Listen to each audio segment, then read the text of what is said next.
Now, a report by the charity Oxfam is warning Gaza is at breaking point because of Israeli restrictions on humanitarian aid. It says it's become virtually impossible for aid agencies to reach starving Palestinians.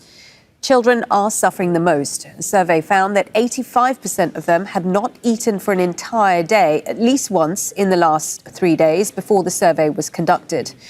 Oxfam warns by the time famine is declared, it will be too late. And conditions are deteriorating in overcrowded displacement camps. There are only 121 toilets serving 500,000 people in Al-Mawasi in Western Rafah.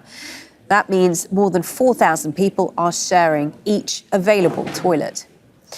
And restricted food is putting thousands of people at risk. 400,000 litres of fuel is needed a day in order to keep critical services like hospitals running. But Israel is allowing only 19% of that fuel into Gaza. We can speak now to Hadeel Qazzaz. She's Oxfam's gender coordinator for the Middle East and North Africa region. She joins us now from Ramallah. Thank you so much for your time today. Now, I understand you were actually born in Gaza and have family in Gaza today. So really, you are best placed to tell us what is going on there. What are your family telling you about the situation there? The situation is getting worse every day. My family left, they were ordered to evacuate from Gaza at the early days of the war, and they went to Rafah and they stayed there for almost 6 months. When they were ordered hastily and quickly to leave without being prepared, they carried the very little they had.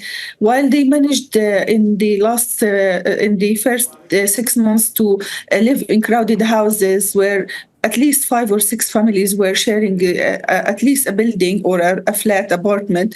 Now they are forced to stay in tents in the Mawasi of Khan Yunis, an area which is full, of course, sand. It's a desert place. My sister 2 days ago was bitten by a scorpio. That's one of an additional point of misery and pain for her, where she has to endure the alarming heat temperatures during the day and the cold temperatures at night, lack of food, lack of safety and security. They hear the bombardment surrounding them continuously in Al-Barij or in Nusayrat and Rafah, so they are in the middle. The area that you described is just around 70 square kilometers, which hosts 1.7 million. So you can imagine in the small camp where my family is now, there are 70 people, and they share a very small toilet. Other people cannot have this luxury. They are even considered lucky to be 70 sharing a small toilet that is flooding. No sweet water, so they have to buy water.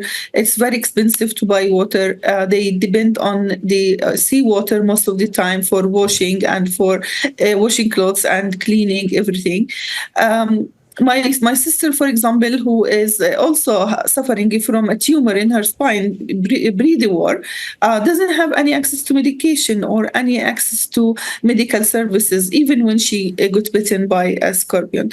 So by all of this is only accumulation of what's happening because of the complete closure of the Gaza Strip, because of the lack of access to humanitarian services. The few hospitals that were operating are not operating now because of lack of fuel, because of lack of access to medication and medical supplies, in addition to the food issue, which we warned from since the beginning.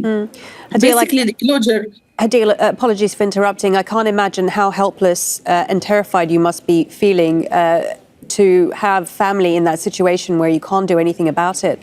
Just to be clear, what you are saying is in the last 8 months since the war began, they started off in Gaza, then they moved to Rafah, and then Rafah they moved to Al-Mawasi because in the course of the last month when the Israelis went into the south. I mean, how terrifying was the situation in Rafah that forced them to move? very terrifying because first of all it came suddenly without any preparation. Like one of my sisters actually had to move 10 times from one house to the other, and then she had to leave like in half an hour to carry whatever she could. She had to pay a huge amount of money for a small car to carry whatever she can, and it took her almost 4 hours to move because of the crowded streets, and there is no streets. Basically people are everywhere. Anywhere that is empty you can find a tent. It's not an easy, it's not a humane situation where the family lives, and it's not absolutely not possible to continue like this. I worry so much for my mother, who's 80 years old, and she has been basically fasting most of the time because of lack of food, and she wanted to provide some for the small children in the family. So she chose to fast, to use the Islamic way of fasting to minimize the meals she has to one meal a day. And now she lost almost 25 kilos of her weight. And at an 80 years old age, you cannot afford to lose that much weight. So, of course, it's terrifying. It's the reality of day to day that maybe the world doesn't see and doesn't hear enough about, where people are living on canned food for 8 months. Can you imagine not having access to fresh vegetables or fruits or any nutrients, and absorbing all these kinds of preservatives and things that comes with the canned food?